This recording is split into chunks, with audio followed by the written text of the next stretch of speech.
E aí, pessoal, tudo bem? Se estiverem me vendo bem, me ouvindo bem, me avisem aí através dos comentários. Muito bom, pessoal. Chegamos aqui mais uma vez na sexta-feira, véspera aí do final de semana. Espero que vocês aproveitem esse diazinho que ainda tem, né, muito a render, né? O pessoal que estiver no trabalho, que trabalhe bem. O pessoal que estiver aí no meio dos seus afazeres, que faça os seus afazeres bem, sem aquela fuga mental, psicológica de fugir do trabalho para aproveitar o final de semana. Não, aproveite até o final essa semana, e aproveite até o final, espremam até o fim, como quem espreme ali uma laranja, né? Aquele sujeito sedento que ele espreme uma laranja para beber assim, até o último suco da fruta. Então não deixem para depois, né, esse assunto de aproveitar cada segundo, cada minuto deste dia, tá bom, pessoal? Isso é importante. Então vamos entrando aí, pessoal, entrando já conosco, mais um dia, perfeito.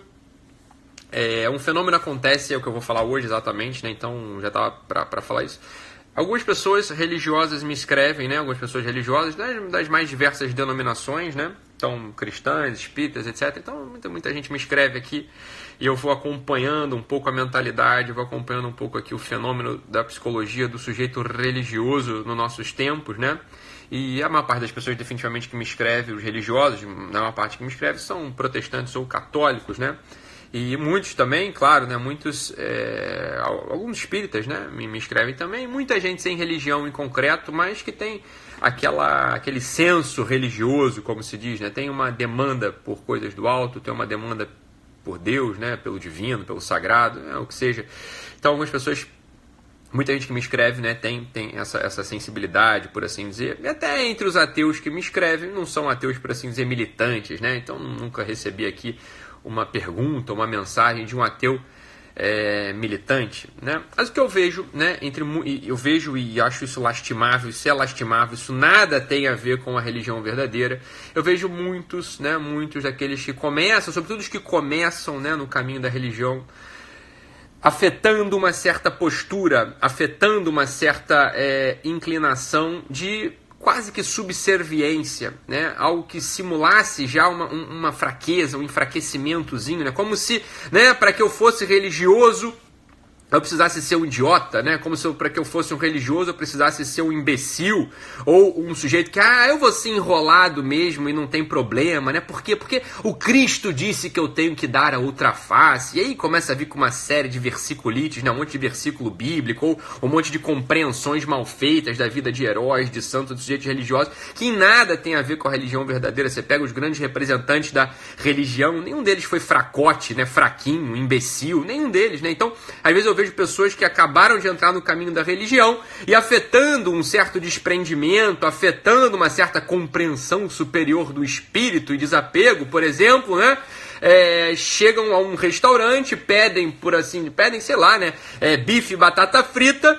E aí, de repente, o garçom oferece bife e batata cozida e ele fala, não, tudo bem, né? Tudo bem, eu vou aqui aceitar. Não, eu vou aceitar isso aqui porque é um desprendimento, né? Não, peraí. Se você quer comer bife e batata frita, meu filho, vai lá e pede pro garçom, meu amigo, o Wellington, chega aqui, dá um pulinho aqui, Pedro. Você trouxe aqui o errado, né? Você trouxe aqui você trouxe errado. Eu pedi bife e batata frita, eu não pedi bife e batata cozida, né? Você não precisa, né? E não deve abrir mão dos seus direitos civis por uma má compreensão do que é o fenômeno religioso, você está entendendo? A humildade religiosa, o perdão do qual falam as religiões, e nada tem a ver com esse tipo de afetação de bondade. Porque no final das contas, se você não é bom mesmo ainda, meu filho, sabe o que vai acontecer? Se você não é bom mesmo, você vai ficar amargurado, você vai ficar rancoroso, porque você começa a notar que, eu entrei nessa coisa chamada religião e só tomo na cabeça. Eu entrei nessa coisa de religião, né, e minha vida tá confusa. Tá confusa porque você é confuso, porque você tá entendendo tudo ao contrário. Você tá entendendo tudo ao contrário. Então a primeira coisa, não é verdade? É ser forte. Ser forte. A humildade da qual fala a religião, tá? A humildade da qual fala a religião, o perdão do qual fala a religião, e nada tem a ver com esse tipo de afetação de fraqueza. Para começar, o perdão é atributo dos mais fortes, meu filho. Assim, o perdão é atributo de quem é forte. Então é o seguinte, eu podendo te matar, eu podendo te prender, eu podendo te difamar, eu podendo te destruir, nada faço porque te perdoo. O perdão é atributo de quem é mais forte para começar. Para começar é isso. Né? O sujeito que está lá por baixo, né? O sujeito que está lá por baixo, ele não tem poder de perdoar. O perdão, ele está intimamente ligado com um certo tipo de poder.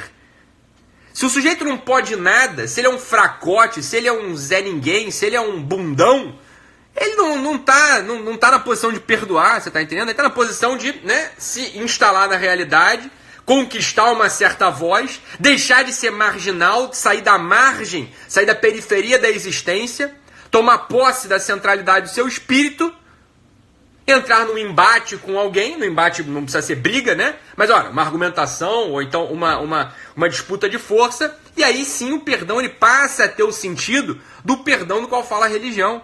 Esse perdão de quem é um Zé Ninguém, de quem é um imbecil, de quem é uma pessoa fraca, isso traz ressentimento. Isso é acovardamento em geral. Eu não estou incitando, jamais faria isso, eu não estou incitando ninguém a ficar com o coração duro, mas é o contrário, você está entendendo? O que eu estou dizendo é o seguinte, quando o fracotinho começa a ter afetação de perdão, ele fica ressentido, porra, ele fica mais fraco, ele fica louco, ele fica reclamando de tudo. É isso que acontece. Eu não estou dizendo que o sujeito não tem que perdoar, não, pelo contrário, porra, eu sou um dos maiores adeptos do perdão. Perdão, vocês estão até... Há quem me acuse de eu ser muito relaxado com a coisa da traição, por exemplo. Não, pelo contrário. Eu sou 100% adepto do perdão, né?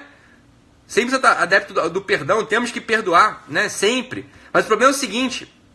A coisa da traição do perdão, né, que eu estava falando. A coisa é essa, olha. Perdoa quem está em posição de perdoar, né? Perdoa quem está por cima da coisa. Isso é o perdão próprio mesmo, é esse. O sujeito que está por baixo, né, está numa situação de absoluta desvantagem, como eu sempre falo, né? O sujeito lá que estava me falando assim, olha, meu Ítalo, o meu pai, né, alguém estava me contando isso aí, sei lá, acho que meu pai matou minha mãe, e depois ainda me abusou, e depois não sei o que lá, né? Fez um monte de coisa. Como é que eu vou perdoar um sujeito desse? Né? Como é que eu vou perdoar um sujeito desse, né? Estavam me perguntando isso. Aí eu sempre respondo, bicho, você não tem que perdoar, não. Não é que não tem que perdoar no sentido de guardar um rancor.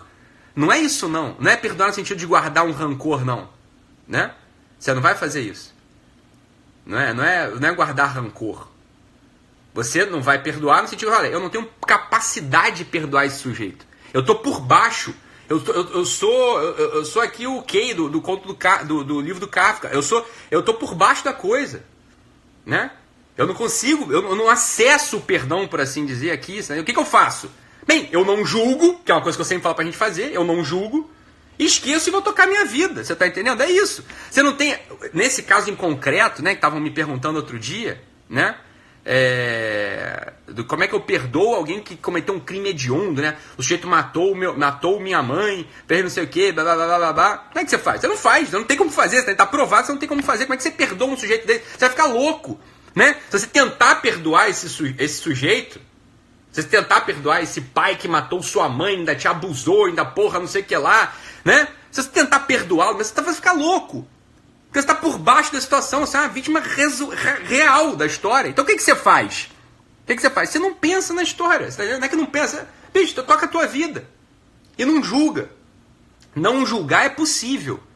Não julgar é possível para todo mundo. Para quem está por baixo e para quem está por cima. Tá? Então esse é o primeiro movimento. O problema é esse. É que se a gente começa a querer perdoar todo mundo, né, indistintamente, seguindo ali o mandato evangélico, seguindo o mandato bíblico, seguindo o mandato da religião, você vai ficar louco. Você não tem estrutura para perdoar. Se você não tem poder, você não perdoa. Então, nesse sentido, é claro, o perdão é atributo divino.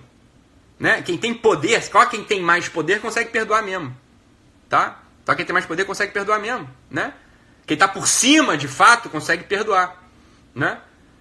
Quem está por baixo e tenta perdoar, ainda é um fracotinho, um rancorosozinho, vai ficar mais rancoroso ainda, vai ficar mais fraco ainda, você entendeu? Não estou dizendo que você não tem que perdoar. Nesse caso desse pai que matou a mãe, que não sei o que estavam me contando essa história aqui esses dias, uma coisa terrível, né? O que você vai fazer?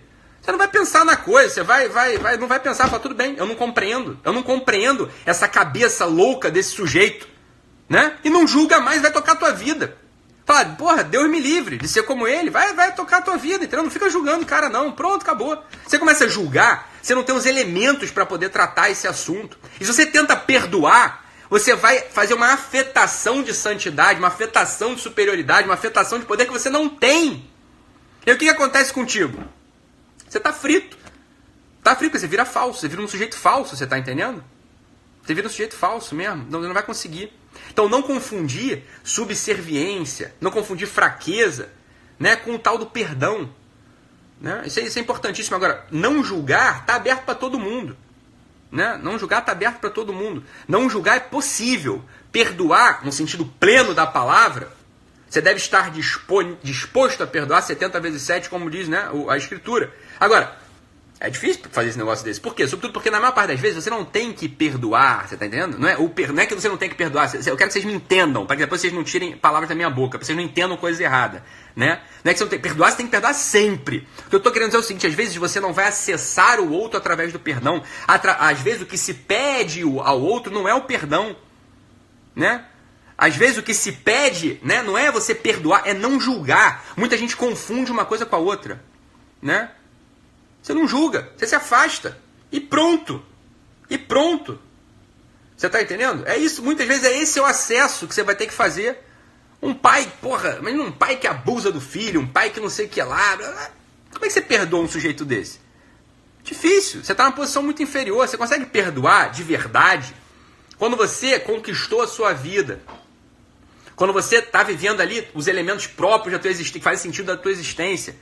Quando você conseguiu se instalar, você tem uma família, sei lá, você tem uma religião, você tem dinheiro, você tem, né, a transcendência. E quando você está por cima, você consegue olhar para aquele sujeito e de fato perdoá-lo. Aí o perdão brota, você está entendendo? O que eu vejo muitas vezes, acontecer em comunidades religiosas, inclusive, é uma indisposição ao amadurecimento. Ninguém dispõe os outros a amadurecer. Né? Poucos líderes querem mesmo, sabem fazer com que a sua assembleia, a sua audiência, né, os seus fiéis amadureçam e ficam querendo fazer com que todo mundo se perdoe, né? Vai perdoar. E aí o que acontece? Fica um monte de gente fraca, gente feita de geleia, gente rancorosa, gente que não progride na vida espiritual. Quantas pessoas estão aí em comunidade religiosa há anos, né? E não progridem mesmo. Não conseguem de fato ter um coração magnânimo. Né? De fato fazer o bem sem olhar quem? Por quê? Porque ninguém está querendo fazer... Não tem ali uma tecnologia de amadurecimento que funcione. Pega-se esses elementos, essas ideias que são bonitas, são belas, são necessárias inclusive, porra. Né? Perdão é necessário, não é absolutamente necessário. E querem botar a goela abaixo daquele sujeito coitado. Né? Que não tem capacidade de perdoar ninguém, porque ele está por baixo de tudo. A vida é um rolo compressor que passa na cabeça dele. Então, antes desse assunto de perdoar, de querer buscar o perdão do seu peito, busque não julgar. Isso é muito mais importante. E ficar forte. E ficar muito forte. Né? E dar esmola. Estudar, se for o caso. Trabalhar. Sobretudo trabalhar. Né? O trabalho torna a gente livre mesmo. O trabalho é uma das melhores coisas do mundo. Tanto faz se você trabalha em casa, se você trabalha no escritório, se você trabalha no pátio de uma fábrica, se você trabalha no laboratório. Tanto faz, você está entendendo? Tanto faz. Trabalhe. Porque no trabalho você vai reunir uma série de qualidades necessárias. Você vai se tornando gente quando você trabalha. Né?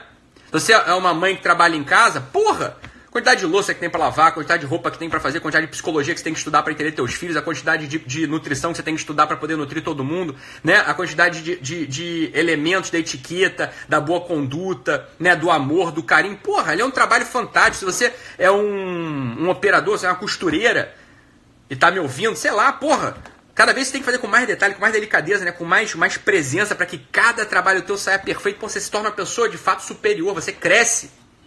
E aí você não começa a fingir. Por quê? Porque você tem elementos de verdade.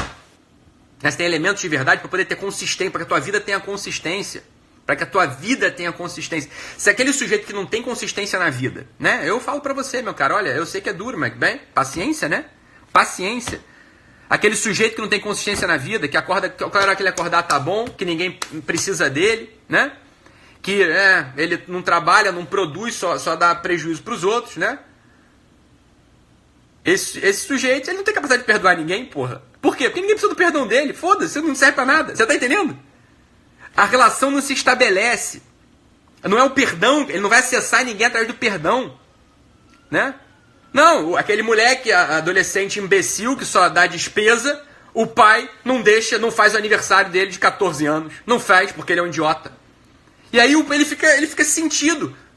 E aí um dia ele olha pro pai e fala assim, não, pai, eu te perdoo porque você não fez aquele meu aniversário de 14 anos. Ah, se enxerga, moleque. Ah, se enxerga. Quem me perdoa? Vai pra puta que te pariu. Vai perdoar a tua turma. Ah, pra porra. É que me perdoa o quê? Eu tenho imposição de ser perdoado por você, o seu... Não é isso? Assim, dando um exemplo desse, a coisa fica óbvia. Só que quando são dois adultos, né? Aí parece não, que eu tenho que perdoar. Não julga e fica forte, porra. E seja algo útil pra alguém. E aí talvez o perdão seja uma demanda pro teu coração. Até então você não tem que perdoar ninguém não. Sabe por quê? Porque ninguém precisa do teu perdão. Você não serve pra nada. Tanto faz como tanto fez você perdoar. Dane-se. Você tá entendendo? Fraquinho, gente que tá por baixo, né? Ou é fraquinho, porque de fato a vida passou como rolo compressor por cima dele. Ou porque é um lento, é um preguiçoso. Tem que perdoar ninguém. Não é que não tem que perdoar ninguém, é que não precisa. O perdão ainda não foi convocado na assembleia das tuas demandas. Você não precisa prestar contas ao perdão ainda. Para de se botar esse tipo de situação que só vai te fazer ficar mais imbecil ainda do que você já tem sido. Para com isso. Para. Você vai ficar rancoroso. Você não progride. Você vai ficar mole. Fica chato. Você fica olhando para o mundo com um ar de superioridade absolutamente asqueroso. Não há nada mais asqueroso que um adolescente de bigodes, né? Aquele moleque não tem nem pelo no saco, quer botar bigode. Para com isso, porra. Né? Nada mais asqueroso do que isso. Não tem nada mais asqueroso que uma pessoa que não pode nada, que só dá despesa, olhar para os outros com ar de superioridade. Isso é ridículo. Isso é ridículo. Outro dia eu vi, acho que foi a Thaís que colocou aí, a diferença entre um menino e um homem. Ah, um gera boleto e outro paga boleto. Essa é a diferença entre um menino e um homem, porra. Um gera boleto e outro paga boleto. É isso aí mesmo. Né? Agora o gerador de boleto lá pode perdoar alguém. Ah, alguém precisa do teu perdão, meu filho. Ah, para com isso. Você é um adolescente de bigode. Você é ridículo. Você é ridículo. Para de ficar querendo me acessar através de perdão. Né? Não é assim que se faz, não. Não. Você vai fazer o quê? Você vai ser gente. Vai ser gente. Você começa a parar de julgar os outros, parar de ficar fraco, né? Hoje tá que tá. Hoje tá saindo tudo. Parar de de ser fraco, fica forte. Né? Arruma um trabalho, arruma um estudo, não enche o saco de ninguém, vira gente, ganha uma centralidade, teu espírito ganha uma centralidade, aí tudo bem, aí começa. Até lá, meu cara, porra, eu lá preciso do teu perdão, alguém precisa do teu perdão, vai, se enxerga, né? Se enxerga, para com isso. Você vai ser um fracote, um covardinho, né? E aí o pessoal pergunta esse negócio de auto-perdão. Ítalo, eu tenho que me perdoar. Você tem que se perdoar, para com isso, não tem sentido nenhum. Eu me perdoo. Eu entendo que esses jargões entraram. Eu entendo que esses jargões parecem fazer efeito às vezes. Parecem ter significado. Não significou nada. Eu me perdoo. Perdoo do quê? Você se perdoa do quê, cara? Isso não é assim que você se acessa. Não é assim que você se acessa. Não, eu me perdoo. Eu me perdoo. Cara, isso é absurdo. Você tá entendendo? Quer dizer, o mesmo juiz, o mesmo o réu, a vítima, o juiz e o promotor são a mesma pessoa. Para com isso. Isso é figura de linguagem ridícula.